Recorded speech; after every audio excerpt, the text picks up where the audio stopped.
Assalamualaikum warahmatullahi wabarakatuh. Selamat siang, bisa diaktifkan semuanya. Saya mau habiskan kuliahnya. Nanti adik-adik bisa belajar dan saya mau minta adik-adik yang merangkum kemudian mempresentasikan. Jadi biar adik-adik juga terlibat dalam kegiatan belajar mengajar ya. Namanya sekarang kan cara belajarnya itu siswanya yang aktif ya. Jadi kita hanya memicu saja, dosennya memicu, nanti adik-adik yang harus aktif mencari materinya, belajar di tempat yang lain, kemudian harus aktif buka-buka jurnal, buka internet. Ya. Kemudian materinya juga saya posting di YouTube, jadi adik-adik tetap bisa lihat materinya meskipun adik-adik kuliahnya sudah selesai. Oke, saya share screen dulu ya.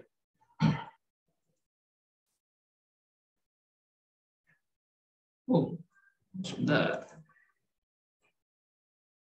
Hari ini pertemuan kelima ya, gangguan sistem endokrin ya. Jadi materi itu sebenarnya banyak sekali Mbak di sini. Di materi itu di textbook itu sangat banyak sekali ya. Hari ini kita akan membahas patofisiologi sistem endokrin. Jadi adik-adik akan banyak bersentuhan dengan patofisiologi sistem endokrin ini. Yang pertama, contohnya itu ada diabetes mellitus, kemudian ada gangguan dari sistem dari hormon, tiroid dan lain sebagainya. Ya. Jadi organisme tubuh kita itu terdiri atas sistem-sistem. Jadi semua sistem itu punya saling berkomunikasi. Misalkan sistem saraf dengan sistem endokrin itu mereka saling berkoordinasi. Contohnya, kalau dingin, sistem saraf itu di otak memerintahkan tubuh untuk sering kencing. Nah, itu salah satu sistem, dua sistem yang saling berkoordinasi. Jadi mereka itu saling memantau. Misalkan, panas nih. Jadi panas itu memicu otak ya, otak khususnya hipotalamus untuk merangsang keluarnya hormon, karena panas itu kan harus banyak cairan yang ada dalam tubuh. Nanti panas itu memicu otak untuk mengeluarkan yang namanya hormon ADH, antidiuretik hormon. Jadi memicu otak itu untuk memangkas jumlah kencingnya. Jadi tubuh itu saling ngomong, bisa saling bicara, saling berkomunikasi. Itu salah satu contohnya. Kenapa kok seperti itu? Agar sistem metabolisme tubuh kita bisa berjalan dengan lancar. Jadi semua pengendali utamanya itu ada di saraf, ada di otak ya. Semua aktivitas, semua respon tubuh itu ada di otak.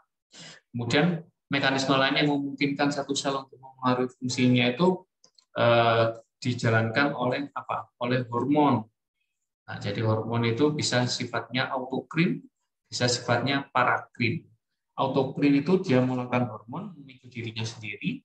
Kalau parakrin dia mengeluarkan hormonnya masuk ke udara, diedarkan ke seluruh tubuh, memicu sel-sel yang lain yang ada di tempat yang lain di bagian tubuh itu untuk bekerja. Itu namanya parakrin. Dan itulah yang nanti disebut dengan sistem atau mekanisme yang dipakai oleh hormon untuk mempengaruhi sel tubuh yang lainnya. Jadi sel yang mensekresi hormon ke dalam aliran darah ini bisa berupa unit fungsional. Jadi sel-sel alfa Langerhans, beta Langerhans itu merupakan unit fungsional ya.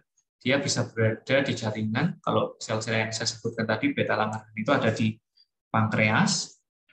Ya, selnya yang menghasilkan hormon itu sel beta Langerhans itu disebut dengan kelenjar endokrin. Ya, kelenjar endokrin itu yang menghasilkan hormon.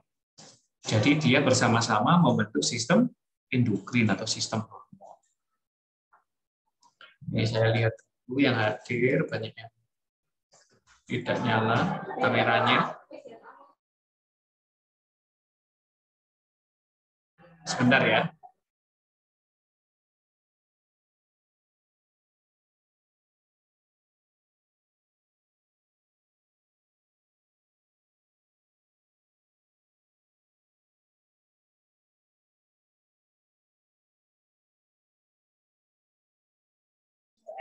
Ya, terima kasih. Mohon maaf tadi ada konsultan sebentar. Jadi di otak itu ada yang namanya hipotalamus. Ini penting sekali hipotalamus. Di mana hipotalamus? Namanya hipo dan talamus. Berarti ada di bawahnya nama di bawahnya talamus. Hipo itu bawah, talamus itu bagian otak yang namanya ada di bawahnya korteks otak. Di hipotalamus itu ya letaknya itu ada di antara cerebrum dan batang otak. Cerebrum itu otak besar, batang otak itu yang bagian kecil yang banyak jaras-jarasnya. Fungsinya apa hipotalamus? Dia sebagai kontrol fungsi otonom.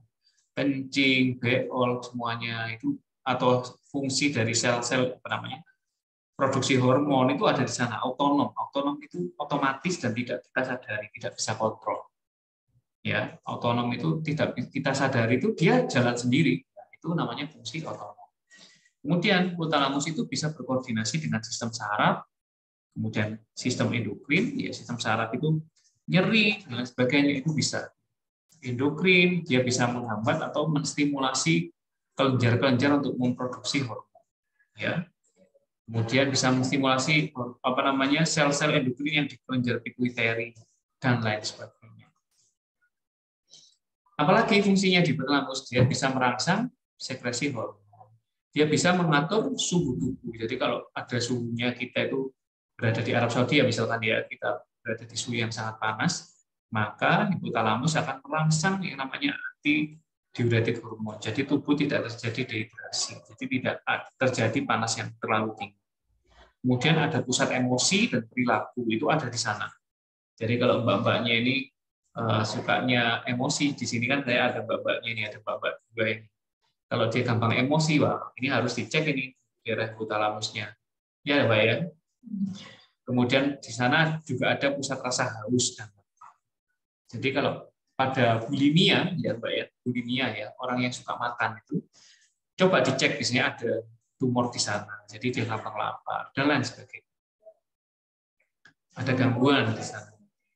Kemudian salah satu fungsi dari hipotalamus itu bisa mengatur produksi hormon yang diproduksi kelenjar hipofisis. Itu salah satu fungsinya. Ini gambarnya. Hipotalamus itu di mana, Dok? Nah, ini kalau otak kalian dibuka, ya digraji gitu ya. Kalau kita saat sekolah dokter muda dulu, kita membuka kepala tempurung kepala manusia, itu ada otak ini, ada otak kanan, otak kiri. Nah, nanti di dalamnya itu ada namanya talamus, di bawahnya ada hipotalamus. Kemudian disinilah tempat untuk mengatur suhu, lapar, panas, dan lain sebagainya. Kemudian ada kelenjar pineal. Ada chiasma opticus, tempat untuk saraf mata. Ada kelenjar pituitari. Kelenjar pituitari nanti dipengaruhi oleh hormon yang dihasilkan oleh hipotalamus. Bagaimana caranya dia mengatur, menstimulasi hormon? Caranya dengan seperti ini. Kalau ada stimulasi ke otak, ya, stimulasi panas dan sebagainya, itu nanti daerah hipotalamus itu neuron-neuron yang ada di hipotalamus nanti akan mengeluarkan hormon stimulasi. Dia akan merangsang melalui hipotalamus hipofisial system. Ya, ini ada jarasnya, ada salurannya, mempengaruhi hormon yang ada di hipofisis. Hipofisis itu bagian otak yang bisa menghasilkan hormon. Hormon bisa hormon releasing hormon atau hormon yang merangsang pembentukan hormon yang lain atau kelenjar yang lain untuk menghasilkan hormon, ada yang menghambat. Hipofisis itu ada, atau kelenjar pituitari itu ada yang anterior, ya ada yang posterior. Di situ ada banyak pembuluh darah. Kalau di sini hormonnya dirangsang oleh hipotalamus, kemudian pituitari menghasilkan hormon. Hormon itu akan masuk ke pembuluh darah vena, kemudian masuk ke dalam jantung, diputar ke seluruh tubuh. Makanya hormon itu bisa beredar ke seluruh tubuh. Nah, ini hipotalamus itu mengeluarkan releasing hormon. Releasing hormon itu hormon yang merangsang kelenjar pituitari untuk memproduksi hormon. Jadi hipotalamus mengeluarkan releasing hormon, merangsang pituitari anterior atau posterior untuk mengeluarkan hormon. Hormonnya nanti merangsang kelenjar yang lain untuk menghasilkan hormon. Seperti itu. Jadi ini pituitari dirangsang hipotalamus, ya. Hipotalamus nanti merangsang ini dengan releasing hormon tadi. Setelah pituitari menghasilkan hormon, hormonnya diedarkan ke seluruh tubuh, bisa ke tiroid, bisa ke timus, bisa ke kelenjar adrenal, bisa ke pankreas untuk produksi insulin maupun glukagon, ke ovarium menghasilkan LH dan lain sebagainya. ke testis menghasilkan FSH, banyak sekali. Nah, hormon yang disekresi oleh hipotalamus itu ya berpengaruh terhadap pelepasan dan penghambatan hormon hipofisis. Contohnya apa aja? Yang pertama, hormon yang disekresi hipotalamus ada TRH, thyroid releasing hormone, merangsang produksi tiroid.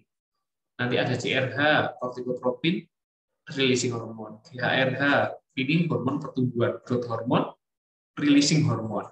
Jadi kalau RH ini merangsang produksi hormon. Nah, intinya itu. Kalau tiroid ya merangsang produksi hormon tiroid, kortikotropin merangsang produksi kortikotropin, dan seterusnya sampai prolaktin inhibiting hormon. Kalau ini menghambat produksi prolaktin. Kemudian kelenjar pituitari, setelah dibawanya kelenjar hipotalamus tadi, kan ada hipotalamus pituitari portal. Nah, nanti ada kelenjar yang namanya pituitari di bawahnya otak itu. Nanti dibagi menjadi adenohipofisis dan neurohipofisis. Nah, kelenjar dari adenohipofisis ya, ini produksinya TSH sama adenokortikotropik hormon atau hormon kortikotropin. Ini bisa ditanyakan nanti ya, misalkan kalian ujian nasional dan lain sebagainya bisa ditanyakan. Produksi kelenjar hormon pituitari bagian adenohipofisis itu apa saja? Ya TSH dan kortikotropin. Kemudian FSH, apalagi yang dari adenohipofisis. FSH ini merangsang follicle stimulating hormone, merangsang testis laki-laki, yang untuk laki-laki ya, untuk memproduksi sperma melalui apa? Spermatogenesis. Ya. Kalau pada wanita biasanya itu organnya itu follicle stimulating hormone itu adalah untuk pertumbuhan follicle ovarium. Biar kalian itu kalau wanita bisa bisa hamil, nah, itu follicle ovariumnya dirangsang oleh follicle stimulating hormone. Nah, dua-duanya ini FSH dan LH ini bisa merangsang produksi testosteron. Ini berfungsi untuk yang laki-laki bisa bermosen dan lain sebagainya. Kalau pada wanita akan bisa merangsang pertumbuhan payudara, pertumbuhan organ kelaminnya dan lain sebagainya. Jadi FSH dan LH ini bisa merangsang produksi estrogen dan progesteron. Ini pada kehamilan sangat penting. Progesteron bisa untuk mempertahankan kehamilan. Kemudian ada LH. Jadi hormon LH itu fungsinya apa? Fungsinya merangsang aktivitas dari sel Leydig. Ya. Fungsinya apa sel Leydig di testis? Misalnya dari testis untuk memproduksi testosteron. Kalau LH pada wanita merangsang ovarium untuk membentuk corpus luteum. Jadi corpus luteum itu dirangsang oleh LH. Kemudian dia bisa merangsang produksi prolaktin. Prolaktin itu fungsinya untuk apa? Untuk membentuk payudara. Ya. Kemudian ada growth hormone atau somatotropin untuk pertumbuhan. Ya. Bagaimana caranya? Jadi hipotalamus ini mengeluarkan hormon namanya releasing hormone, merangsang pituitary lobus anterior atau posterior. Kemudian pituitary ini mengeluarkan hormon lagi, merangsang kelenjar target atau organ hormon ya, organ atau kelenjar hormon yang ada di pankreas, tiroid, dan lain sebagainya. Setelah dirangsang, dia akan mengeluarkan hormon. Kalau hormonnya sudah terbentuk, hormon akan diedarkan ke pembuluh darah, merangsang hipotalamus untuk stop hipotalamus, produksinya sudah cukup. Nah, itu ada feedback-nya. Selanjutnya contohnya ya, jadi ini ada hipotalamus, dia mengeluarkan thyroid releasing hormone. Thyroid releasing hormone ini merangsang kelenjar pituitary anterior memproduksi thyroid stimulating hormone. Setelah itu thyroid stimulating hormone merangsang dari tiroid ini, kelenjar tiroid untuk memproduksi hormon tiroid. Kalau hormon tiroid sudah terbentuk banyak, dia akan melakukan feedback. Hei, hipotalamus, tiroid sudah banyak, tidak usah diproduksi lagi. Seperti itu. Mungkin ada pertanyaan? Saya jadi ngantuk, kalian diem aja. Ya, Mbak ya. Dari tadi saya ngomong sendiri nih. Ada pertanyaan mungkin Binalda? Sampai saya menguap-nguap ini.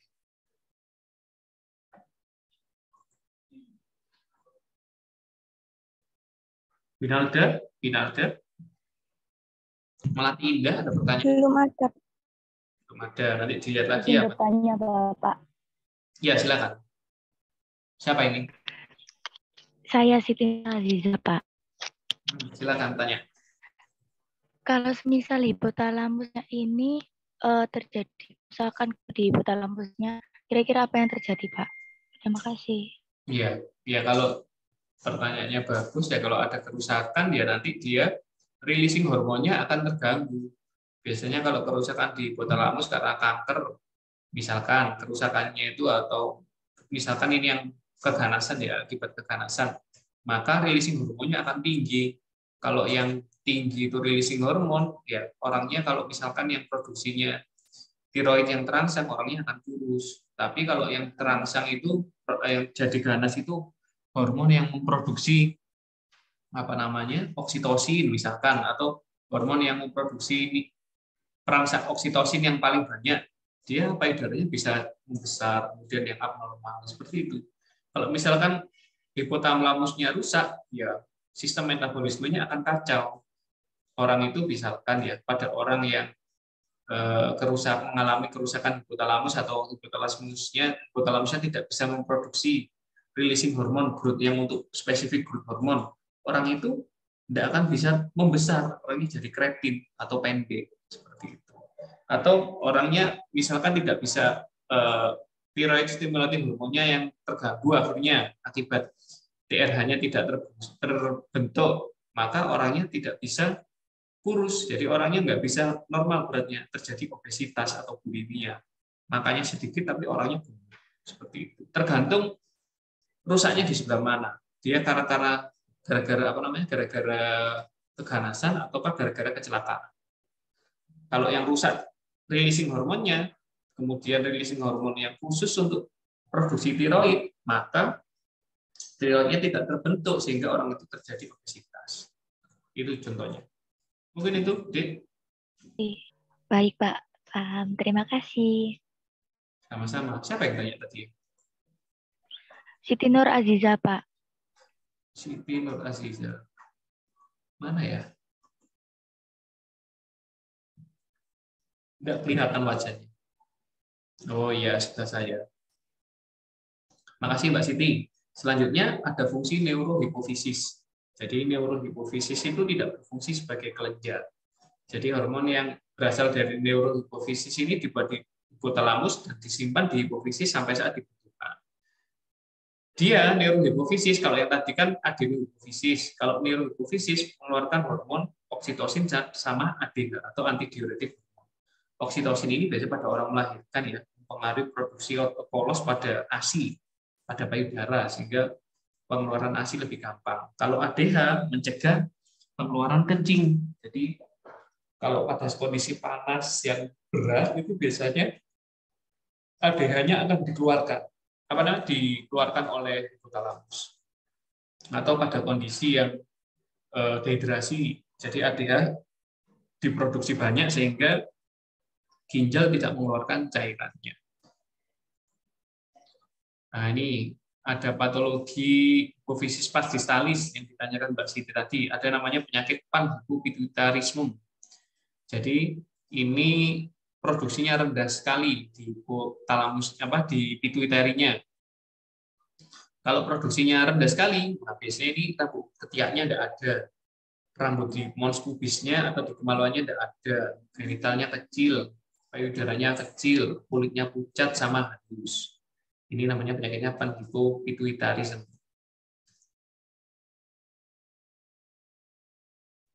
Kemudian orangnya biasanya nggak tahan dingin, ya. Kemudian cepat menopause, cepat menua, ototnya tidak berkembang, biasanya orangnya ototnya tidak bisa membesar. Kemudian amenore, tidak mens, sama kurangnya libido, orangnya tidak mudah terangsang kalau laki-laki. Kemudian defisiensi gonadotropin, jadi hormon untuk kelaminnya itu rendah, disebut dengan Froehlich ya, sindrom Froehlich. Biasanya pada wanita premenopause sering itu amenore, tidak mens, payudaranya mengecil ya. Kalau pada pria dewasa itu biasanya testisnya mengecil maupun libidonya turun, nafsunya dia menurun. Potensi menurun, tidak punya jenggot. Kalau saya ini nggak punya jenggot karena saya potong, ya. Kemudian ototnya juga mengecil. Kemudian bila terjadi sebelum pubertas, biasanya tidak ada gejala tanda-tanda kelamin sekunder. Jadi tidak ada pembesaran dari apa namanya alat kelaminnya, tidak ada buru-buru harusnya atau brewoknya itu tidak muncul. Biasanya infertil, susah punya anak, dan suara pria tapi tetap melengking seperti perempuan. Nah, itu ciri-cirinya. Genitalianya tidak berkembang. Kalau pada wanita, payudaranya tidak berkembang, haid pertamanya tertunda, rambut ketiak dan kelaminnya tidak muncul. Nah, itu nama penyakitnya tadi. Kalau gangguan sekresi growth hormone atau hormon pertumbuhan, biasanya cebol. Akhirnya dia tidak bisa tumbuh atau dia tumbuhnya itu pendek, mekar aja tidak bisa naik ke atas. Tidak ada perkembangan seksual seperti itu. Kalau kelebihan growth hormone yang saya sebutkan tadi, ternyata dia berlebih nih, hormon pertumbuhannya atau growth hormonnya biasanya terjadi posturnya itu membesar. Jadi kan orangnya tinggi sekali sampai tiang, sampai genteng. Nah, itu kan kalian pernah lihat ya, film-film Dono kalau nggak salah zaman dulu ya. Itu posturnya raksasa, itu namanya gigantisme penyakitnya. Pertumbuhannya simetris, osteoporosis, jadi orang yang tinggi di filmnya Dono. Iya Mbak ya, film Dono itu ya. Di film Dono itu namanya gigantisme, itu mesti orangnya osteoporosis. Pasti itu. Karena apa? Growth hormonnya terlalu tinggi, tiroidnya tinggi, tulangnya itu akan osteoklas di tulangnya akan aktif sekali sehingga gampang patah. Ototnya lemah dan seringkali jantungnya membesar. Jadi jantungnya membesar itu jelek.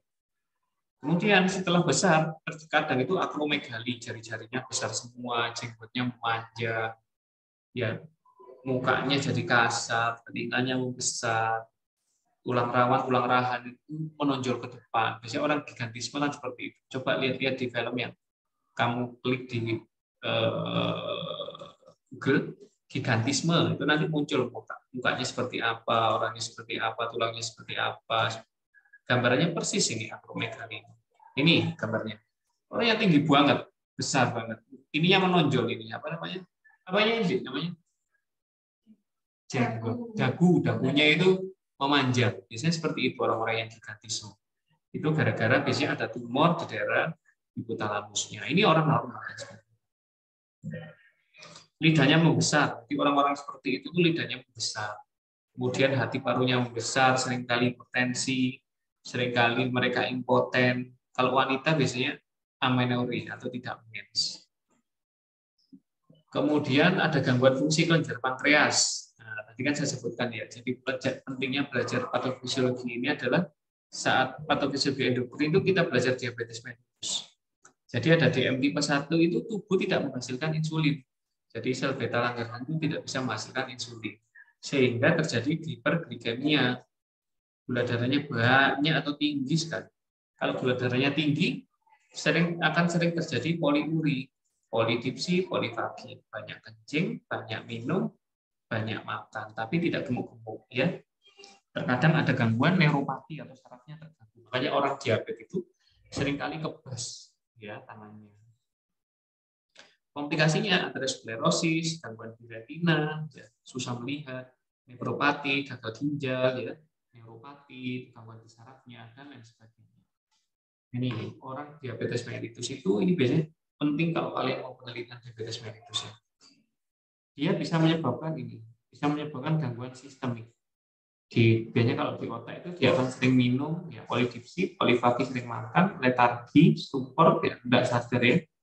Biasanya matanya pandangannya kabur karena retinopati. Kemudian nafasnya bau, biasanya bau aseton. Bau aseton itu bau apa ya? Bau aseton. Coba kalian beli aseton buat membersihkan kuku ya. Nah, kamu bau aja yang alat untuk cairan untuk membersihkan kuku. Biasanya baunya seperti itu nafasnya.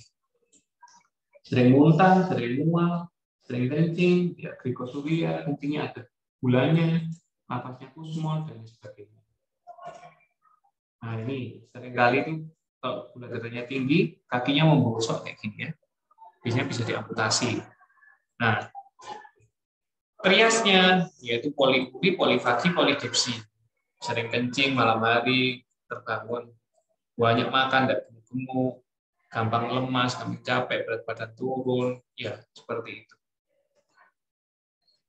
Kita lanjut lagi, gangguan di kelenjar tiroid. Jadi tiroid itu fungsinya untuk mengatur kecepatan dari metabolisme tubuh. Jadi kalau terlalu banyak tiroidnya, tubuhnya akan kurus. Kemudian untuk memproduksi hormon tiroid ini perlu yang namanya yodium. Ini bahannya untuk buat tiroid. Makanya orang yang kurang yodium, tiroidnya rendah, orangnya nggak bisa tumbuh. Makanya anak-anak itu jangan sampai yodiumnya kurang. Kalau yodiumnya kurang, perkembangan otaknya terhambat, jadi tidak terlalu cerdas. Pengaturnya untuk memproduksi tiroid adalah TSH. TSH itu diproduksi di pituitari tadi, ya, namanya thyroid stimulating hormone. Kalau sudah tinggi tiroidnya, dia akan merangsang balik pituitari untuk menstop produksi TSH, ya, seperti itu. Tiroid ada di mana? Di sini. Ini leher, kalian buka lehernya masing-masing. Ini nanti ada Adam's apple. Ini loh, yang ada kayak benjolannya keras, coba pegang. Nah, itu ada di bagian bawahnya kanan kiri. Itu ada di bawahnya Adam's apple itu ada hormon tiroid, kelenjar tiroidnya. Bagaimana cara tiroid untuk merangsang produksi tiroid? Bagaimana di hipotalamus bisa merangsang produksi hormon tiroid? Ini otak bisa mengeluarkan melalui hipotalamus tiroid releasing hormone. TRH ini akan merangsang kelenjar pituitari anterior untuk memproduksi TSH. TSH dikeluarkan merangsang tiroid untuk memproduksi hormon tiroid. Hormon tiroid bekerja di sel. Kita mengatur metabolisme sel. Di dalam darah, tiroid itu hormonnya ada T3 dan T4. Ya. Dia bergabung dengan protein plasma, nanti dia akan dilepaskan menjadi hormon aktif. Jadi hormon ini mempengaruhi mitokondria untuk mempengaruhi metabolisme tubuh. Jadi mitokondria itu kan pusat atau mesin daripada tubuh kita untuk memproduksi energi. Jadi kalau T3 T4-nya rendah, mitokondrianya tidak memproduksi energi, ya orangnya tambah malas. Selain tiroksin, itu nanti ada tirokalsitonin. Fungsinya menghambat resorpsi tulang. Ya. Jadi selain tirokalsitonin itu bisa membantu tubuh untuk mencegah agar osteoklas itu tidak aktif. Jadi kalau produksinya kurang, ya produksi tirokalsitoninnya kurang, tidak ada yang menghambat resorpsi tulang, maka tubuh akan gampang terjadi osteoporosis. Kemudian penyakit di kelenjar tiroid salah satunya goiter. Jadi goiter itu gondoknya kelenjar tiroidnya membesar. Ini ada perlu bedakan antara hipotiroid. Maaf Pak, suaranya kecil. Hah? Masa kecil? Ini Iya, sudah terdengar? sudah Pak. Oh iya. Ya, jadi penyakit yang lain adalah kelenjar tiroid ini adalah goiter. Goiter ini pembesaran kelenjar tiroid. Ya, pembesaran ini bisa ada hipofungsi, produksi tiroidnya rendah, bisa produksi tiroidnya itu tinggi atau hiperfungsi. Nanti akhirnya terjadi hipertiroid. Ini Adam apple, di bawahnya Adam apple ada pembesaran. Ini namanya goiter atau gondok orang zaman. Kapan itu hipertiroid? Kalau T3 T4-nya tinggi atau terjadi tirotoksikosis. Jadi adik-adik nanti yang saat lulus nanti akan bekerja bisa melakukan pemeriksaan T3 T4. Ya, biasanya pada orang hipertiroid itu seringkali 5-15 kali jumlah tiroid orang normal. Penyebabnya apa aja? Biasanya keganasan, goiter. Gejalanya apa aja? Kulitnya hangat dan lembab. Kenapa kok hangat dan lembab? Karena kalau tiroidnya tinggi, metabolismenya tinggi, maka tubuh akan panas, ya, suhunya akan naik, serta susah untuk gemuk. Kemudian lembab. Kenapa? Produksi dari metabolisme aerob itu seringkali ada H2O sama energi. Kemudian ada hipertiroid karena tiroid adenoma, karena kanker, karena keganasan. Bisa, jadi ini ada keganasan. Biasanya sifatnya ini kalau dipegang gini tidak mau gerak.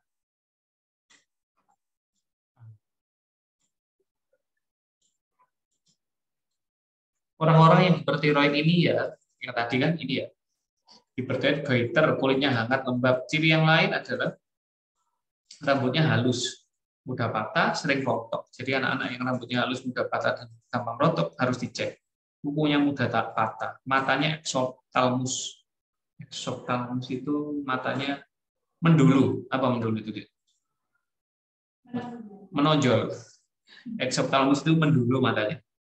Kemudian takikardi, biasanya nadinya lebih dari 100 kali per menit. Tensinya tinggi, sering berdebar, gelisah, dan emosinya labil. Jadi kalau ada tanda-tanda seperti ini, coba dicek hipertiroidnya. Nafsu makannya naik. Kenapa? Metabolismnya naik.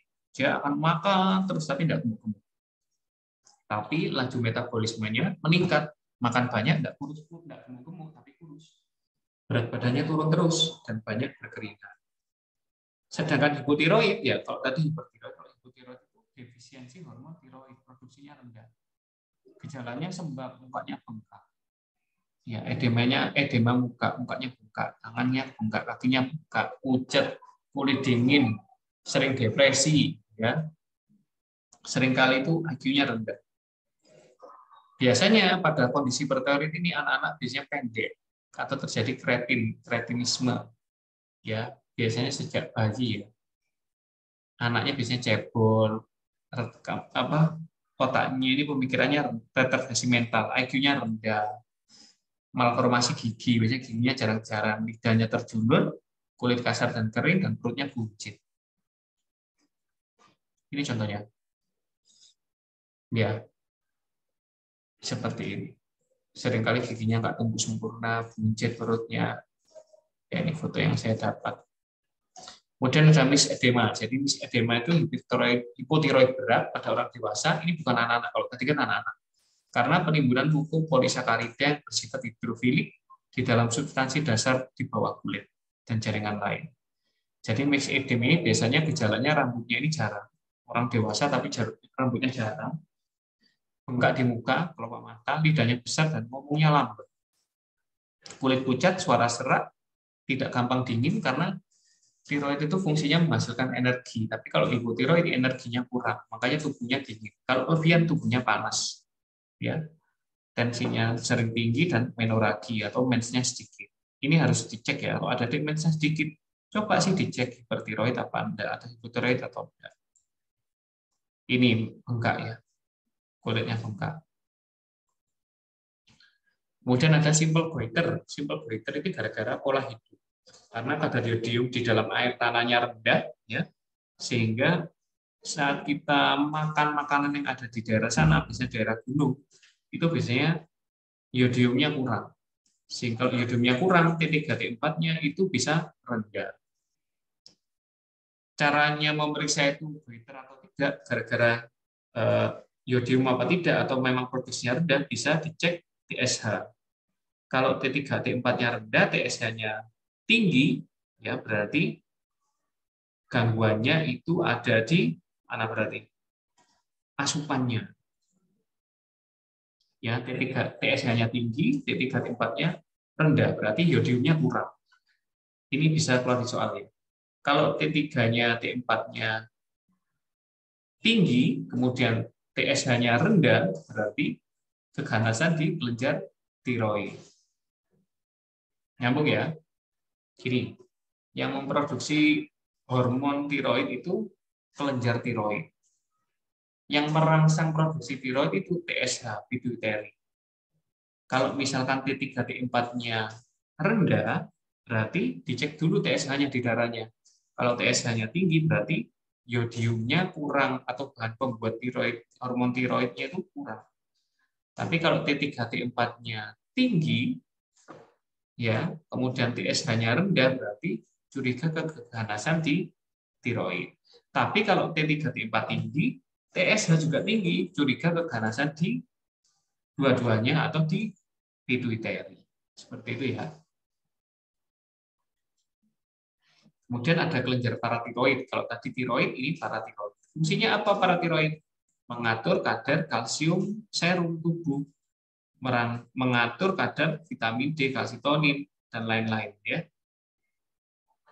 Kemudian vitamin D ini digunakan untuk menyerap kalsium dari usus ke dalam darah. Jadi kalau vitamin D-nya kurang pada orang yang COVID, vitamin D-nya kurang, maka biasanya penyerapan kalsiumnya juga kurang. Nah, makanya kenapa orang pada pasien-pasien COVID juga ditambahkan vitamin D. Untuk mempertahankan kadar kalsium darah, tubuh perlu hormon paratiroid. Jadi kalau kalsium darahnya kurang, dia akan memecah tulang. Memecah tulang agar kalsiumnya di darah tinggi, atau mencegah ginjal untuk membuang kalsium, atau merangsang usus untuk menyerap kalsium.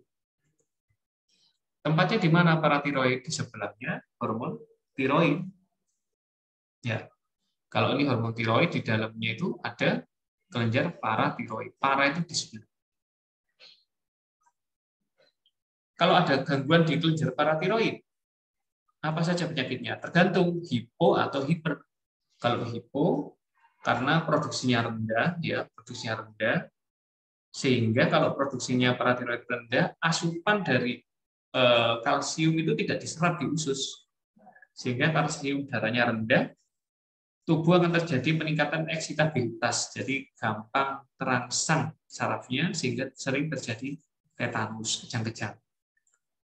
Ya, tetanus ini ternyata tetanus, gingginan itu biasanya kurang hormon hipo atau terjadi hipoparatiroid atau kekurangan hormon paratiroid. Kemudian jika kadar kalsiumnya terus turun, ya biasanya makin kejangnya makin nemen sampai terjadi rongki atau sesak. Kemudian bila terjadi beberapa bulan atau tahun, ya biasanya pasiennya itu kukunya itu rapuh, kukunya gampang patah, gampang atrofi, gampang kotak, alis matanya hilang kayak tuyul, ya.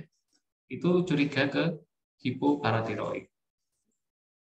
Kulitnya kasar, agak kehitaman, kering, ya. Sering papil edem, matanya itu ada papil edem. Sering ada peningkatan tekanan intrakranial atau tekanan kepalanya naik sehingga gampang pusing. Sering terjadi perubahan kepribadiannya, sering depresi, sering kejang-kejang. Itu curiga ke hipoparatiroid. Jadi harus dicek adik-adik sebagai laporan, ya harus melakukan pengecekan itu. Kalau yang tidak bisa dijelaskan atau hipotiroid idiopatik, jarang sekali, sering diturunkan atau kongenital. Kalau kongenital biasanya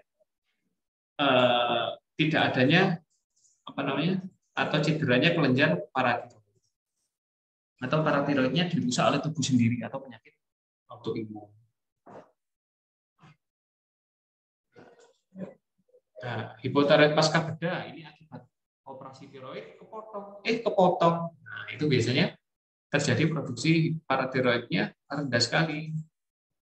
Nah, itu akibat bedah.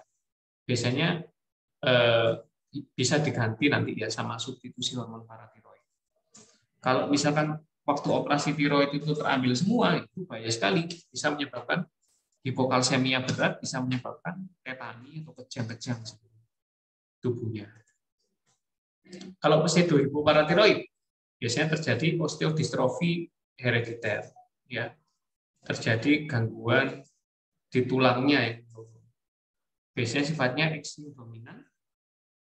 Gejalanya hipokalsemia, kejang-kejang atau hipofosfatemia. Biasanya pada wanita sering atau lebih banyak.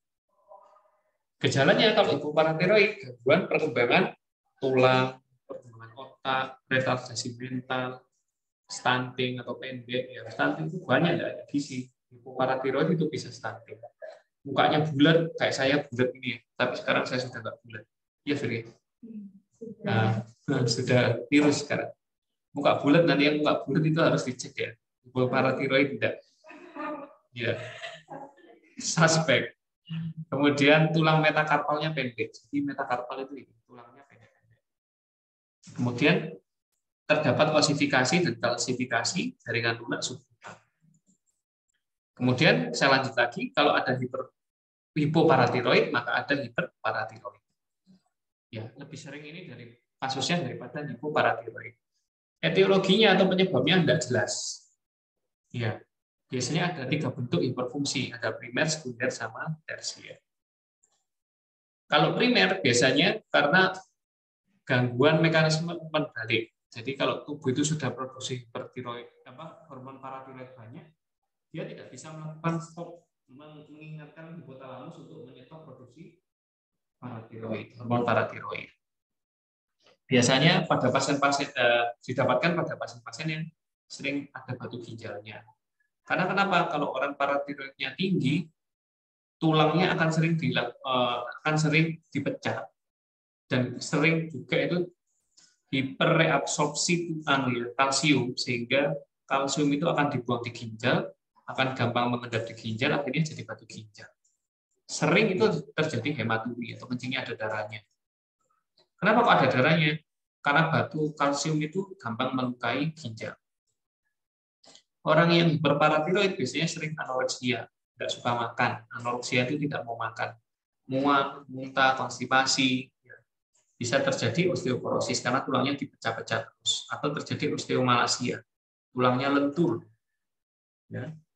Kalau sekunder, jadi apa biasanya? Karena dia terendah kalsium, kehamilan, atau menyusui. Jadi pada ibu-ibu hamil itu sering itu terjadi hiperparatiroid sekunder. Dan penyakit yang lainnya ada kurang vitamin D atau rakitis, ya, atau osteomalasia. Kalau tersier itu penyakit hiperkalsemia dari hiperplasia kelenjar tiroid. Jadi kelenjar tiroidnya itu membesar. Kalsiumnya biasanya sangat tinggi, biasanya sering pada orang dengan gagal ginjal dan orang dengan osteodistrofi renal atau gangguan di ginjalnya. Biasanya pada pasien-pasien yang gagal ginjalnya itu kronis, ya, atau orang-orang dengan hiperfosfatemia. Kemudian hiperfungsi hormon paratiroid ini biasanya dipakai tubuh untuk meningkatkan konsentrasi kalsium serum. Pada kondisi tubuh yang kalsiumnya rendah, asupannya rendah, maka hormon paratiroid itu akan diproduksi lebih banyak. Seperti itu. Oke, terima kasih. Ya, ini bisa dibaca juga. Ada pertanyaan? Ada pertanyaan? Izin bertanya, Pak. Boleh, silakan. Izin Yang bertanya. banyak ya. Ya, silakan. Mau tanya, Pak. Kan Boleh. ada orang itu punya kelenjar di bawah dagu, Pak. Untuk ukurannya tuh membesarnya tuh perlahan, tapi kadang sakit, kadang tidak. Itu biasanya kenapa, Pak? Soalnya udah lumayan lama, Pak. Di bawah dagu ya? Di sini berarti? Iya, di sebelah dagu. sini, Pak. Di sebelah sini. Oh, itu harus dilihat dulu. Terima kasih, Dek Siti. Itu harus dibawa dulu ke dokter, diperiksa dulu jaringannya itu mobile atau tidak. Kemudian menempel atau tidak. Kalau keganasan itu digerak-gerakkan, dia tidak bisa menempel. Nanti baru kita pastikan itu tiroid ataukah kelenjar yang lain. Bisa juga itu kelenjar tiroid yang membesar, bisa kelenjar paratiroidnya, atau bahkan bukan kelenjar tiroid, tapi limfadenitis. Limfadenitis itu kelenjar limfanya yang membesar. Biasanya pada pasien-pasien TBC. Jadi harus kita tahu dulu. TBC kelenjar itu bisa membesar juga di sana. Jadi pasiennya harus dibawa ke dokter, kemudian dilakukan pemeriksaan fisik. Kalau misalkan curiga ke tiroid, nanti dicek hormon T3 T4-nya sama TSH-nya. Seperti itu, Dek Siti. Nanti periksa jaringan.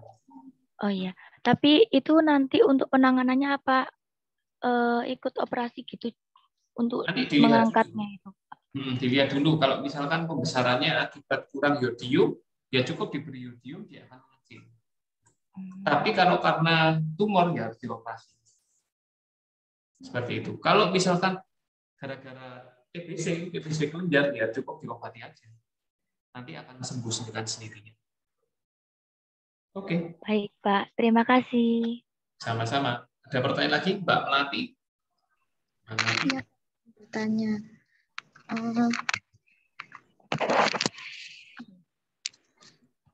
Izin bertanya ya, Pak ya. Boleh. Kan boleh.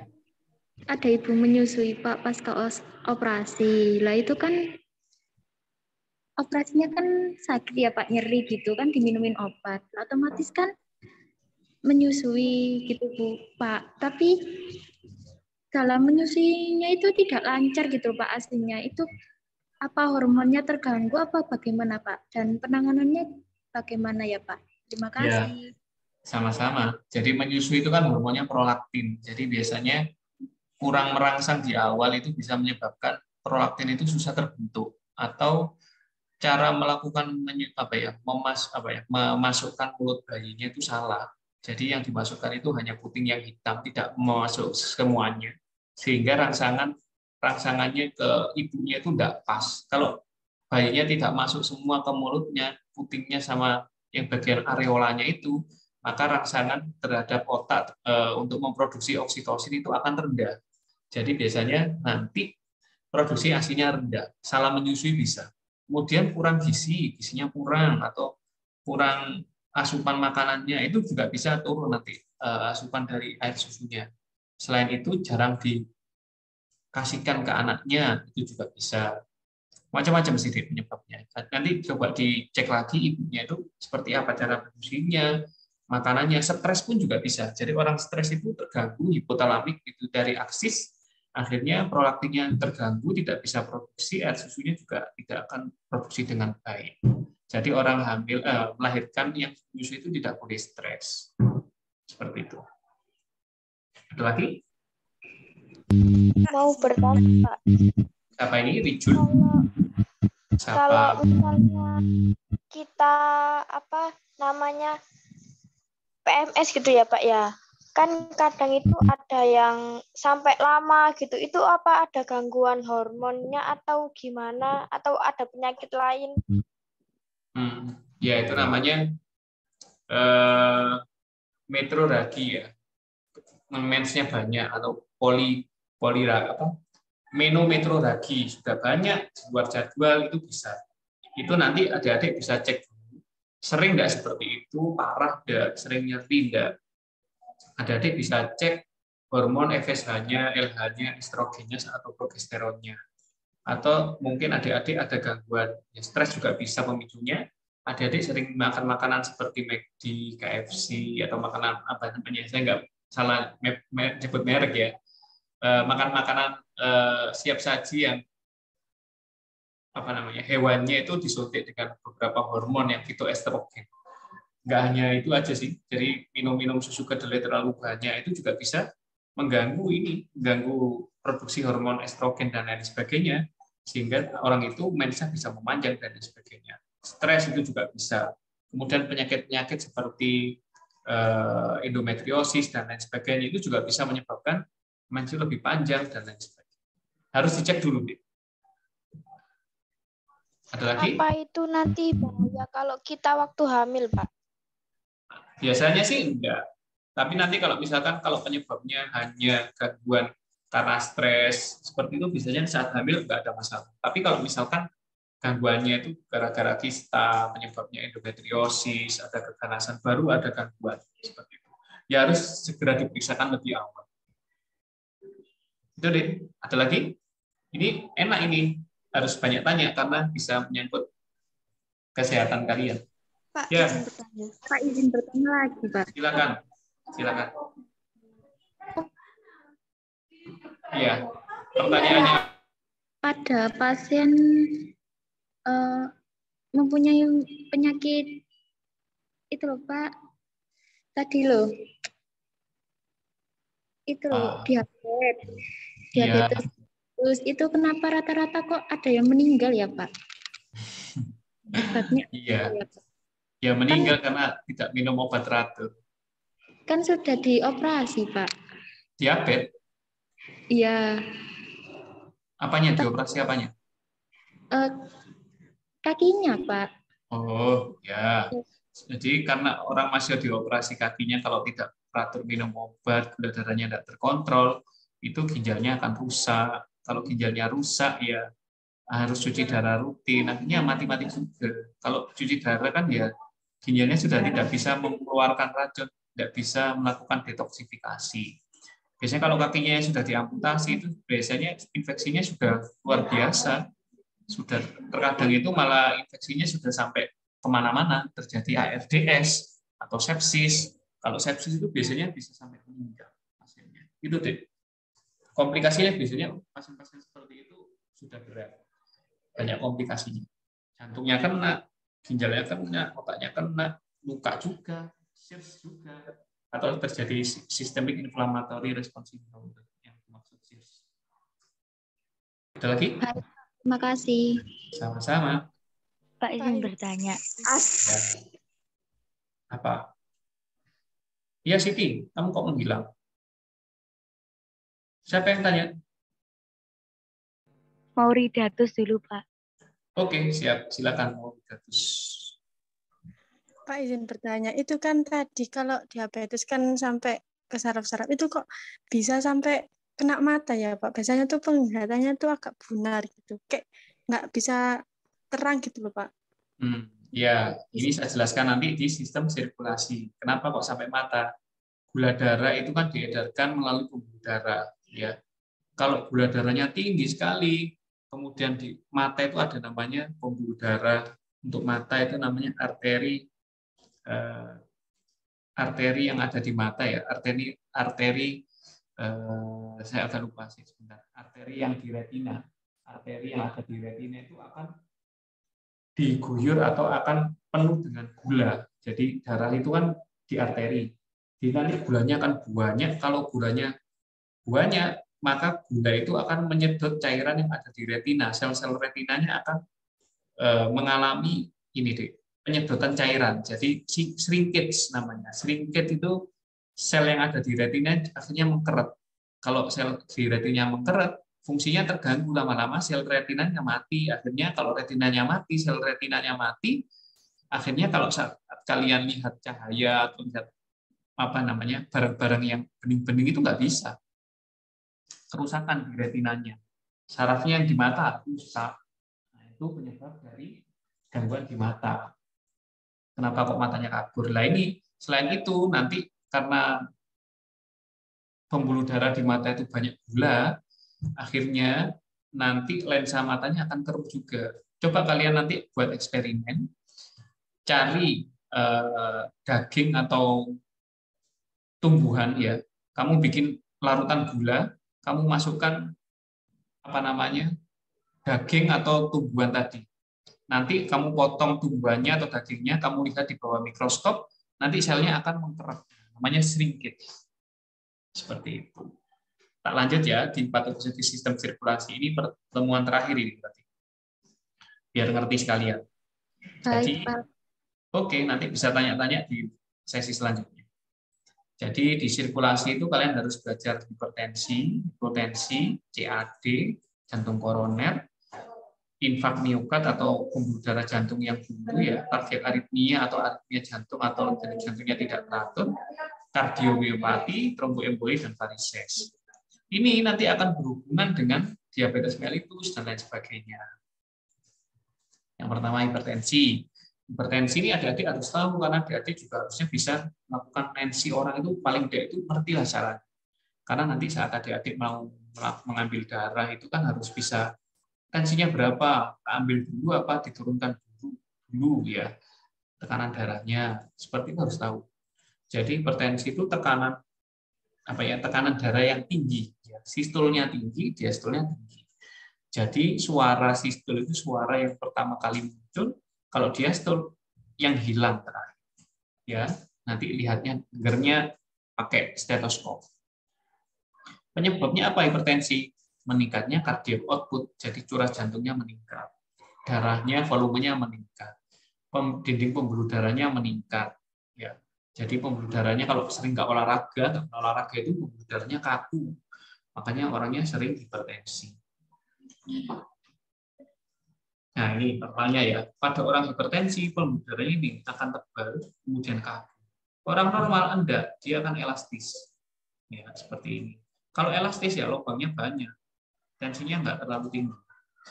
Orang kalau normal itu tekanan darahnya sistolnya kurang dari 120 dan diastolnya kurang dari 80. Kalau di atas sistolnya di atas 120 atau di antara 120 sampai 139 itu namanya prehipertension. Prehipertensi ini masih bisa kembali ke normal asal dilakukan intervensi minum obat, olahraga, diet. Kalau tensi bawahnya diastolnya antara 80 sampai 89 itu namanya prehipertensi. Kemudian di stage 1 tensi sistolnya antara 140 sampai 159, diastolnya 90 sampai 99. Ini nggak usah dihafal. Harus dihafal ya, harus hafalannya aja. Nanti baca sering aja nanti pasti ngerti. Kalau di atas 160 ya sistolnya, kemudian di atas 160 berarti stage 2. Kalau diastolnya lebih dari 100 ya masuk stage 3. Kalau 200 namanya hipertensi emergensi, bahaya dan harus cepat diturunkan. Gejalanya apa saja? Napasnya pendek-pendek ya, kemudian fatigue, lelah, gampang lelah. Ini saya dekatkan ini ya sama mbaknya. Ya, gampang lelah, gampang pusing, sering nyeri dada, kakinya sering bengkak, sering detak jantungnya meningkat. Itu gejala-gejala hipertensi.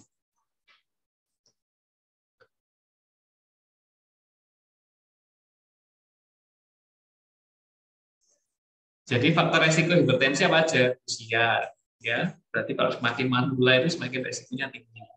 Keturunan, kalau ada orang tua yang hipertensi, nanti ya resiko hipertensi juga. Berat badan berlebih atau obesitas yang beratnya tinggi. Ayo, siapa di sini? Itu ada mbaknya yang aku beratnya tinggi. Kalau saya beratnya sudah turun ya. Kelebihan berat badan itu bisa beresiko untuk hipertensi atau obesitas itu beresiko hipertensi. Karena apa? Orang gemuk itu lemaknya banyak, sehingga lemak itu bisa mempersempit pembuluh darah.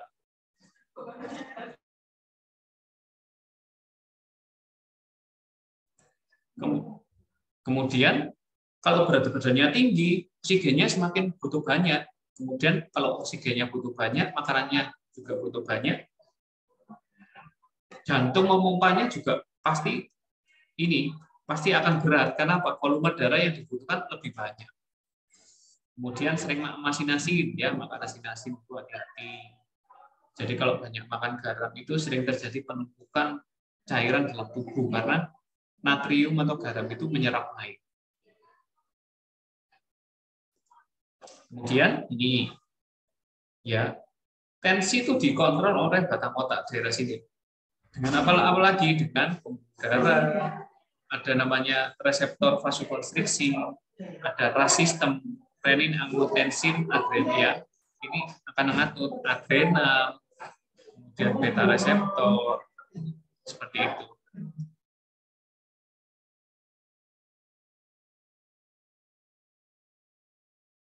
Saya lanjut ya. Maaf tadi ada gangguan sedikit. Mbaknya boleh pulang, nggak apa-apa. Saya tak lanjut ngajar adik-adik ini. Jadi penyebabnya itu banyak sekali tekanan darah tinggi. Ya, tekanan darah tinggi itu selain obesitas, kegemukan, ya kemudian banyak konsumsi asin-asin, dan konsumsi obat yang isinya norepinefrin itu banyak sekali. Kemudian kurang olahraga, nah itu bisa memicu otak untuk meningkatkan vasomotornya. Jadi orang yang bekerja dalam tensi yang tinggi, ini saya tentukan beberapa aja ya. Orang yang sering bekerja di tensi yang tinggi itu akan meningkatkan aktivasi vasomotor cardiac acceleration center, pusat untuk jantung kita. Sehingga orang yang bekerja dengan tensi yang tinggi atau stres tinggi itu akan meningkatkan tekanan heart rate, detak jantungnya akan meningkat. Detak jantung meningkat, peningkatan volume jantungnya akan terjadi peningkatan volume jantung. Kalau volume jantung meningkat, peningkatan cardiac output, akhirnya tekanan darah akan naik. Itu contohnya. Orang gemuk itu butuh makanan banyak, suplai oksigen banyak. Akhirnya tubuh itu merangsang, ternyata dia itu gemuk, darah yang kamu edarkan harus banyak, sehingga jantung bekerjanya lebih keras, sehingga jantungnya meningkatkan heart rate-nya, detak jantungnya meningkat, kemudian stroke volume-nya meningkat, jantungnya kalau beratnya terus-terusan gini, dia akan membesar sehingga terjadi tekanan darah tinggi. Ini. Kemudian tak jelaskan bagaimana sih tensi itu bisa tinggi ya. Tensi itu bisa tinggi. Kenapa? Gara-gara ini banyak minum, banyak makan garam, itu bisa. Yang ngatur apa saja nanti? Yang ngatur itu adalah ginjal, liver, kemudian korteks adrenal, ya, paru-paru. Itu semuanya berfungsi secara bersama-sama untuk mengatur tekanan darah. Jadi saat kita itu tekanan darahnya turun, ya, ginjal itu akan merangsang renin, namanya renin. Ya, renin itu nanti merubah angiotensin yang diproduksi oleh liver, ya, menjadi angiotensin 1. Jadi renin ini dihasilkan ginjal kalau tekanan darah kita rendah. Dia akan menghasilkan renin mengubah angiotensinogen 1 menjadi angiotensin 1. Kemudian dirubah oleh paru-paru menjadi oleh angiotensin converting enzyme atau yang namanya ACE, ya. Ini yang banyak pada reseptornya pada COVID, ya. Menjadi angiotensin 2. Angiotensin 2 ini akan meningkatkan vasokonstriksi dari pembuluh darah sehingga tekanan darahnya akan naik. Angiotensin 2 merangsang korteks adrenal untuk memproduksi aldosteron. Jadi penyerapan air naik, orang akan gampang haus. Artinya tensinya naik.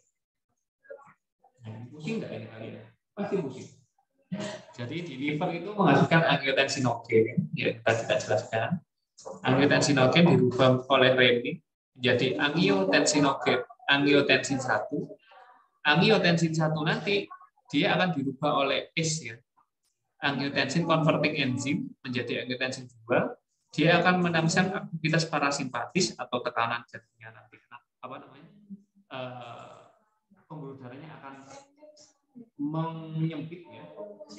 Kemudian dia akan merangsang penyerapan dari natrium, kemudian merangsang hormon pituitari, kelenjar pituitari untuk menghasilkan hormon ADH atau antidiuretik hormon, sehingga terjadi reabsorpsi air yang banyak dan akhirnya tekanan darah akan naik. Seperti itu. Ini prinsip dari RAA system.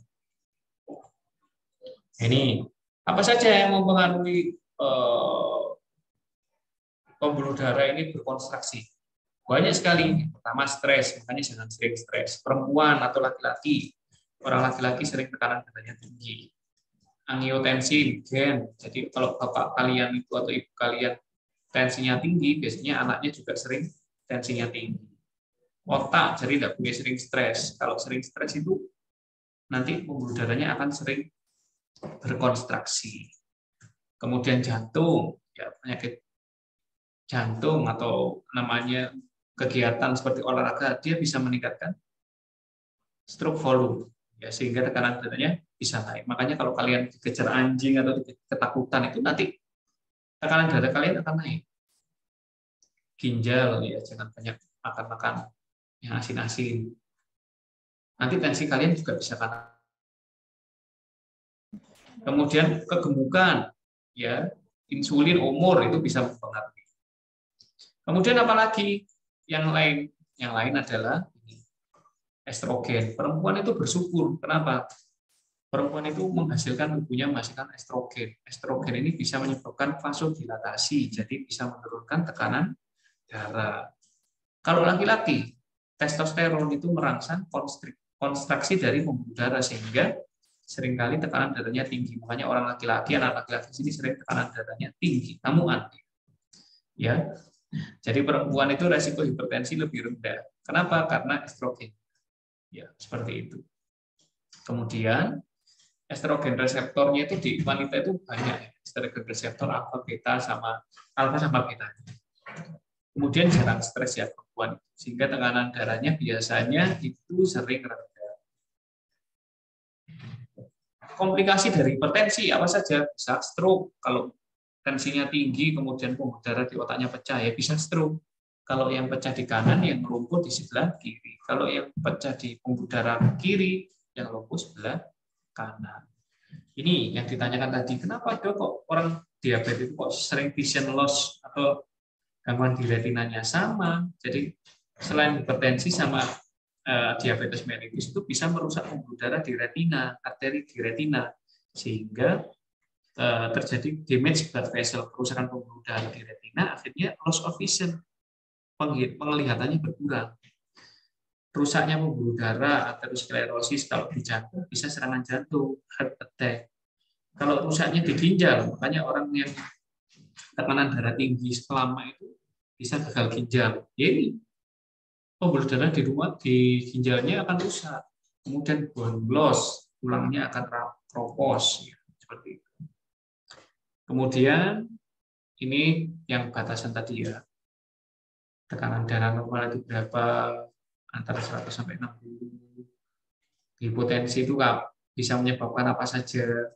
Nah, kalau darah tinggi bisa stroke, pusing, dan lain sebagainya. Kalau tekanan darahnya rendah, sebaliknya bisa apa? Macam-macam, bisa mual, pusing, muntah, pingsan. Kalian kan biasanya kalau lupa makan, upacara, pingsan kan? Nah, itu karena hipotensi. Sering lemah, orang yang tekanan darahnya rendah itu sering tired, gampang lelah, lemah, ngantukan, banyak kabur, sering bingung, confused, bisa sampai meninggal. Penyebabnya, ya, apa penyebabnya hipotensi?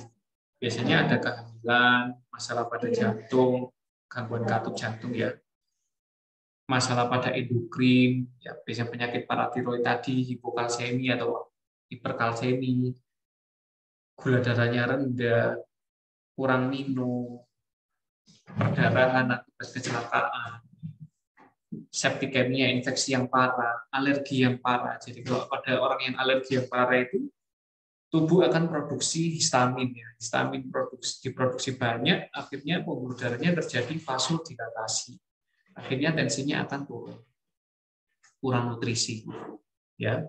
Kalau kurang nutrisi, kemudian ternyata yang nutrisi yang kurang B12, maka darahnya akan terjadi anemia, produksinya akan terganggu.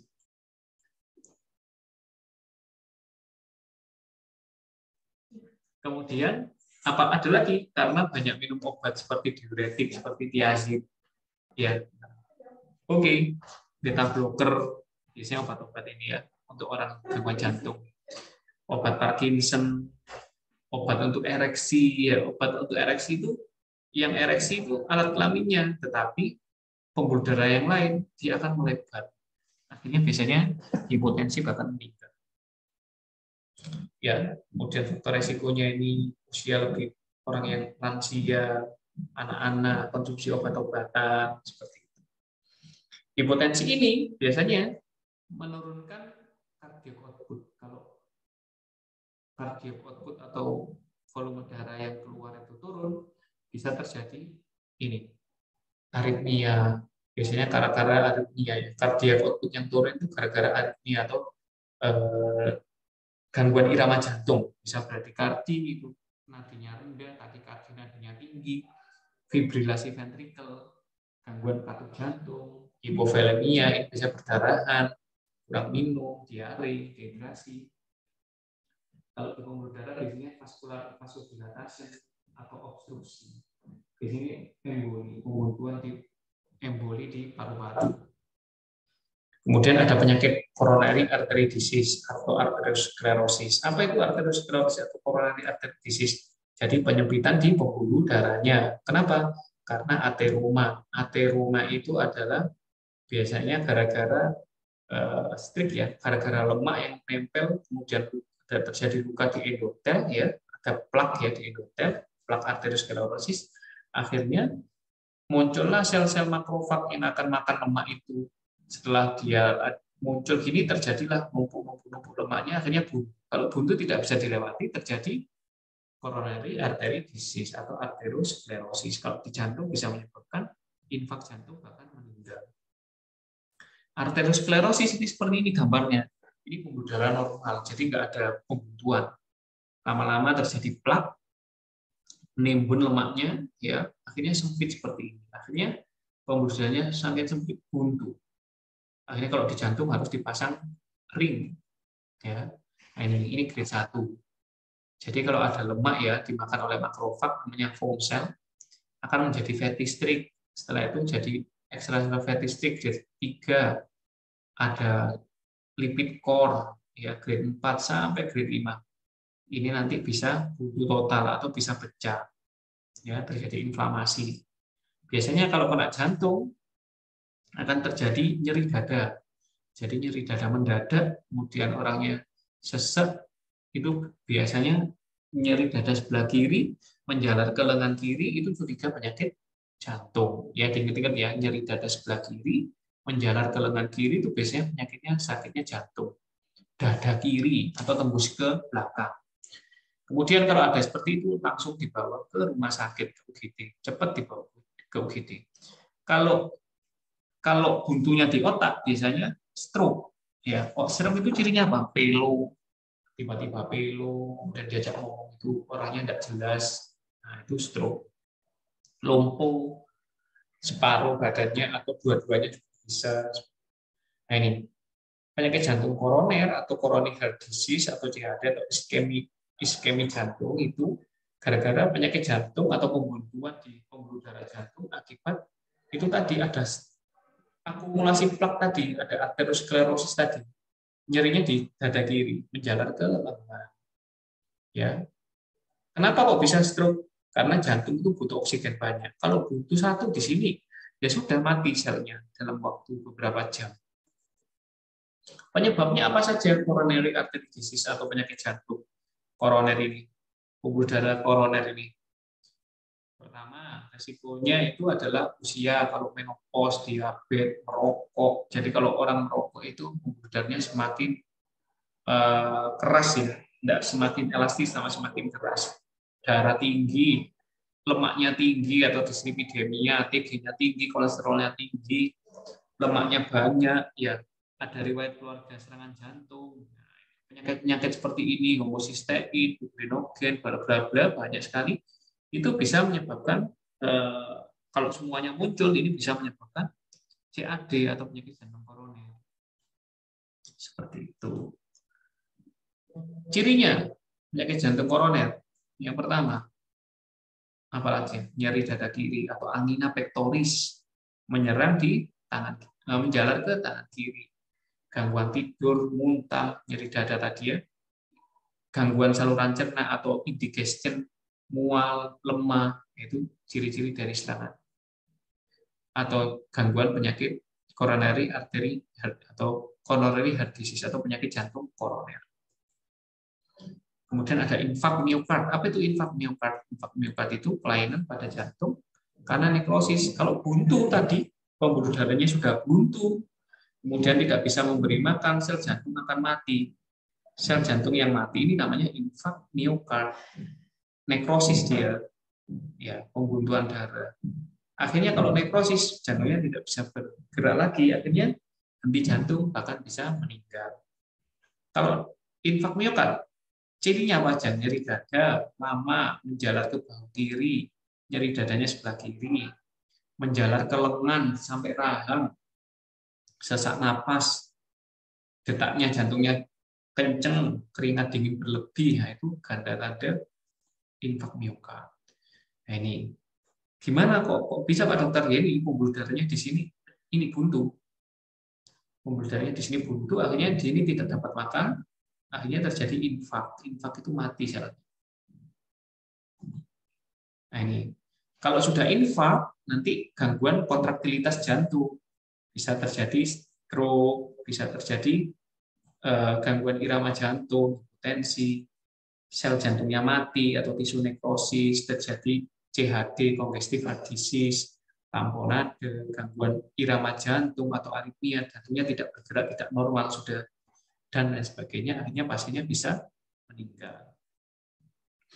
Kemudian ada kardiak aritmia. Apa tadi kok disebut kardiak aritmia? Adanya penyakit karena ketidaknormalan elektrofisiologi jantung. Jadi di jantung itu ada tempat untuk merangsang listrik jantung, namanya S-anode dan A-node. Kalau ada gangguan di sana, gangguan suplai darah, gangguan irama memang di sana ada gangguan, itu bisa menyebabkan aritmia. Penyebabnya apa aja? Gangguan sirkulasi, misalkan infak tadi, koroner, jantung koroner tadi, gangguan elektrolit, gangguan fungsi endokrin, dan lain sebagainya. Akhirnya jantungnya tidak punya irama yang normal, bisa gagal jantung, bahkan sampai kematian. Ini, jadi di jantung itu ada yang namanya tempat untuk memproduksi potensial listrik, namanya di S-anode. Ya, S-anode itu di mana? Di sini tempatnya. Ya, namanya sinus, di sinus ini. Jadi S-anode, atrial di atrium kiri.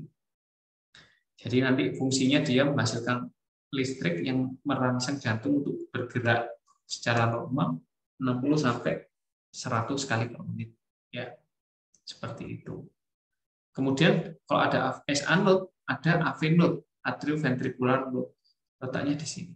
Jadi membran listrik jantung atau detak jantung itu diatur oleh siapa? Diatur oleh SA node.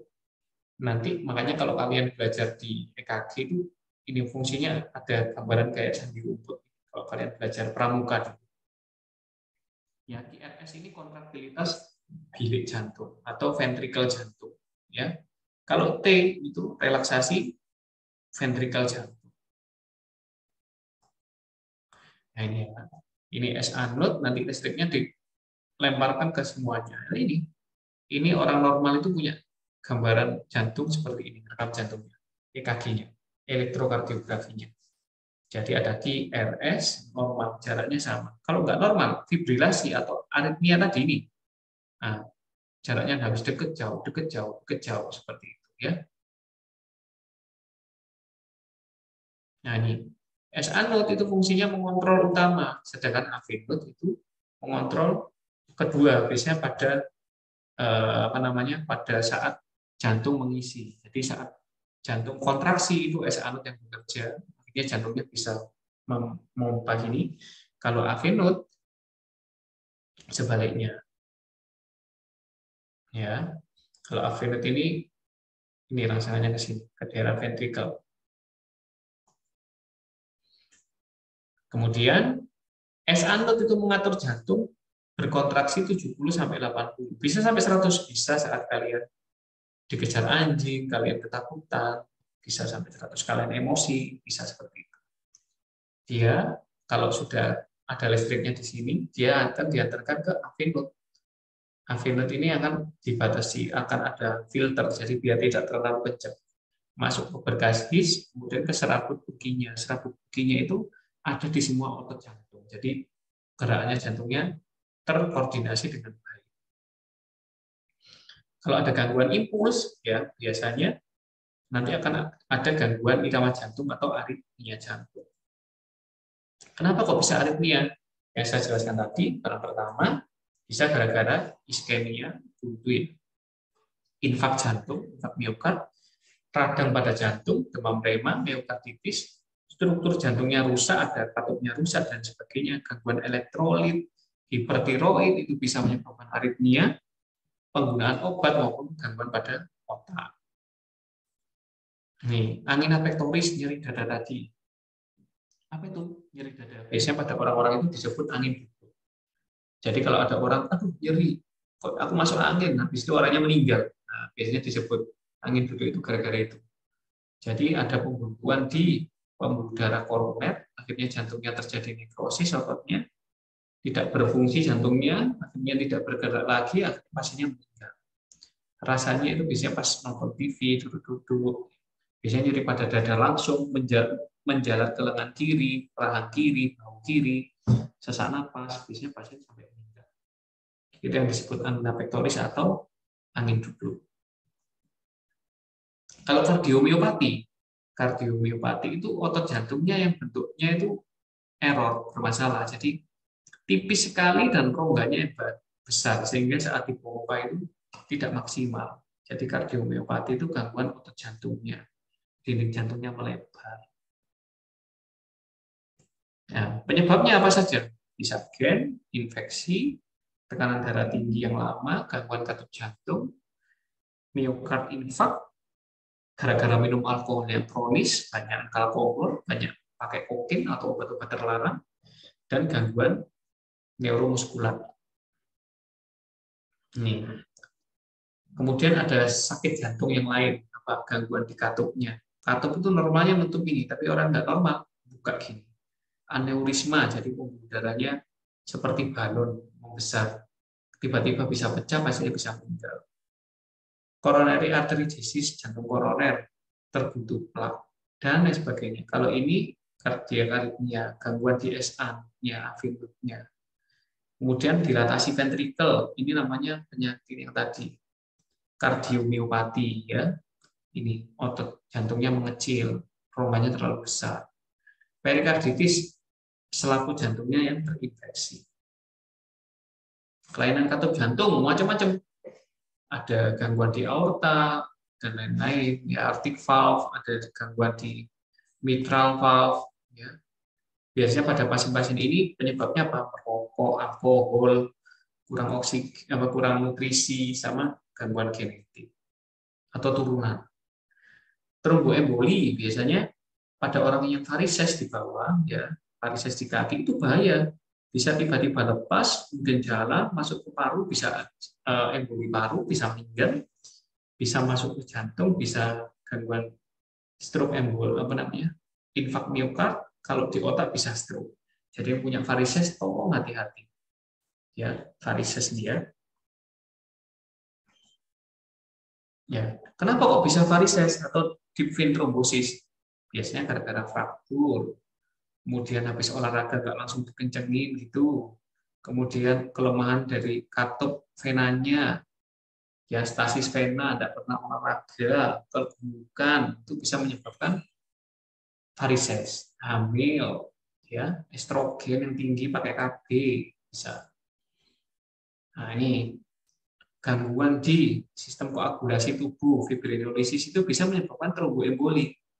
Ya, gangguan di tisu faktor, gangguan di faktor 1-12 itu bisa menyebabkan gangguan tromboemboli. Kemudian hipofibrinolisis, jadi tubuh itu tidak mampu melakukan fibrinolisis. Jadi kalau ada luka atau ada trombus itu tubuh harusnya bisa mampu menghancurkan, tetapi pada kasus hipofibrinolisis tubuh itu kekurangan plasminogen ini kekurangan TPA, ya, sehingga plasminnya itu produksinya rendah. Akhirnya dia tidak bisa melisis benang-benang fibrin. Kalau tidak bisa melisis benang-benang fibrin, gampang terbentuk emboli. Emboli bisa lari kemana saja. Kalau di jantung bisa nyeri dada, batuk, keringat dingin, hipotensi, takikardi, dan lain sebagainya. Kalau di otak bisa stroke. Kemudian kalau pada ibu hamil, bisa juga terjadi emboli di jantung akibat ketubannya anak itu masuk ke dalam sirkulasi ibunya, sehingga bahaya sekali. Ini loh, ketuban anak saat anak ini gerak-gerak gini ternyata masuk plasenta, kemudian masuk di jantung, jantungnya bisa terjadi infak. Kalau masuk di paru-paru, emboli paru, bisa meninggal juga, sesak meninggal. Biasanya emboli akibat ketuban ini atau EAK ini terjadi pada kasus-kasus aborsi, makanya jangan sampai melakukan aborsi. Ya, aborsi itu sangat berbahaya, bisa menyebabkan emboli paru saat persalinan dan lain sebagainya. Ini. Kemudian yang terakhir varises. Varises itu pembuluh katup venanya ini tidak berfungsi. Biasanya gara-gara kurang olahraga, banyak minum obat-obat estrogen, kurang obesitas, itu vena itu harusnya bisa memompa ke atas dan mencegah darah itu turun ke bawah. Tapi pada obesitas sama orang yang perokok dan lain sebagainya, atau kurang olahraga, ini rusak venanya, sehingga terjadi black flow. Akhirnya pembuluh darah venanya melebar semua, karena darah yang harusnya naik ke atas dipompa katup ke atas itu turun ke bawah. Ini bisa berbahaya, bisa terjadi emboli paru akibat varises di vena ini lepas dan masuk ke jantung. Kalau dimasuk ke otak bisa stroke. Penyebab varises apa aja? Kehamilan, usia, obesitas, banyak berdiri, itu bahaya sekali. Nah, itu aja dari saya. Ada pertanyaan, Dek? Pak, izin bertanya. Boleh. Cara pencegahan varises itu bagaimana ya, Pak? Soalnya saya juga varises ini, Pak. Berat badan diturunkan, kamu gemuk ya, mati. Kemudian makanan lemaknya dikurangi. Kalau jangan dekat-dekat orang yang merokok, sering olahraga. Kemudian kamu harus sering makan buah. Itu pakai high heel juga mungkin bisa membantu. Atau pakai kaos kaki itu juga bisa membantu. Kaos kaki yang tinggi kalau perempuan stocking ya, itu bisa membantu mengurangi varises atau mencegah varises. Ada lagi? Pak, izin bertanya. Kalau kena varises itu apakah harus dioperasi atau tidak, Pak? Kalau mengganggu, misalkan kosmetik, ya bisa dioperasi. Diambilin pembuluh darah venanya, disisepin, dikeluarkan, dipotong. Jadi pembuluh darah vena itu ada yang vena dalam, ada yang vena di luar superficial. Jadi yang diambil biasanya vena superficial yang kelihatan. Ada lagi? Pak, izin bertanya. Ya. Kan nenek saya ini kena diabetes mellitus, Pak. Tapi sekarang sudah sembuh, cuma sarafnya itu kayak kaku gitu loh, Pak. Bisa dibilang stroke. Itu apakah pengaruhnya dari diabetes itu atau gimana, Pak? Ya. Soalnya sampai sekarang nggak bisa digerakin, Pak. Ya, jadi kalau diabetes itu bisa merusak di jantungnya, bisa pembuluh darah di seluruh tubuhnya, bisa di otak, bisa terjadi stroke. Kalau sudah stroke, biasanya untuk kembali ke normal agak susah. Tapi kalau sudah stroke, bisa dikasih citicoline atau bisa dikasih piracetam untuk memperbaiki metabolisme otaknya. Seperti itu. Jadi kalau bisa ya dikontrol terus gula darahnya agar tidak tinggi, sehingga tidak terjadi stroke yang kedua. Kalau stroke kedua bisa lebih berat. Gitu, Dek. Lagi? Iya, Pak. Soalnya stroke-nya tuh kayak udah terlalu gitu loh, Pak. Soalnya dibuat makan itu juga susah kalau buat makan keras-keras gitu. Jadi sering dimakan bubur atau gimana. Jadi kalau udah kayak gitu ya harus diterapi dulu, diterapi agar bisa makan lagi normal lagi karena sarafnya kan bermasalah ya. Jadi pusat gerakan semuanya itu ada di otak. Kalau otaknya bermasalah ya nanti itu akan bermasalah juga di makannya, susah nelan, kalau yang kena di saraf nomor 12 atau saraf hipoglossus dan lain sebagainya. Ada lagi? Pak, izin bertanya. Oke. Habis ini aku sholat ya, terakhir ya. Apa lagi nih? Silakan. Itu kan katanya orang hamil itu kan biasanya tuh ada yang tensinya itu tinggi.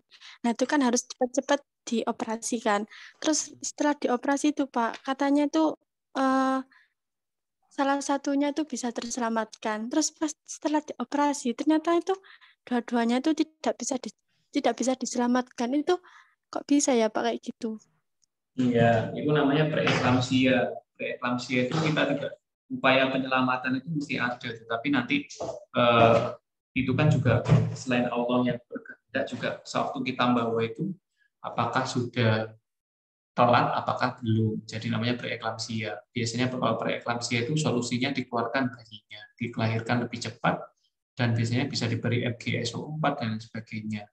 Dia harus dioperasi. Kalau mengenai hidup apa enggak dua-duanya, ya kita tidak tahu. Jadi risiko operasi itu bisa hidup dua-duanya, meninggal salah satu atau meninggal dua-duanya. Seperti itu. Memang risiko preeklamsi namanya preeklamsi berat. Kalau kejang-kejang eklamsia biasanya bisa meninggal dua-duanya. Itu dulu ya. Nanti kita akan ada sesi tanya jawab selanjutnya. Saya tak sholat dulu. Ini tak akhiri recordingnya. Terima kasih atas perhatiannya. Ini kuliahnya sudah 6 kali kuliah. Nanti sesi kalian untuk tanya jawab sama kalian presentasi ya. Saya tak izin sholat dulu. Terima kasih atas waktunya hari ini. Kita sudah 6 kali kuliah. Disiapkan nanti rangkumannya dijadikan PowerPoint. Nanti saya japri di WA ya, di grup WA. Terima kasih atas perhatian semuanya bagi yang sudah hadir. Saya akhiri, wassalamualaikum warahmatullahi wabarakatuh. Selamat berpuasa, semoga puasanya lancar, nggak bolong-bolong ya, dan dicatat sama Allah sebagai amalan yang baik sekali, amalan yang akan membawa kalian ke surga nanti. Amin. Saya izin live ya.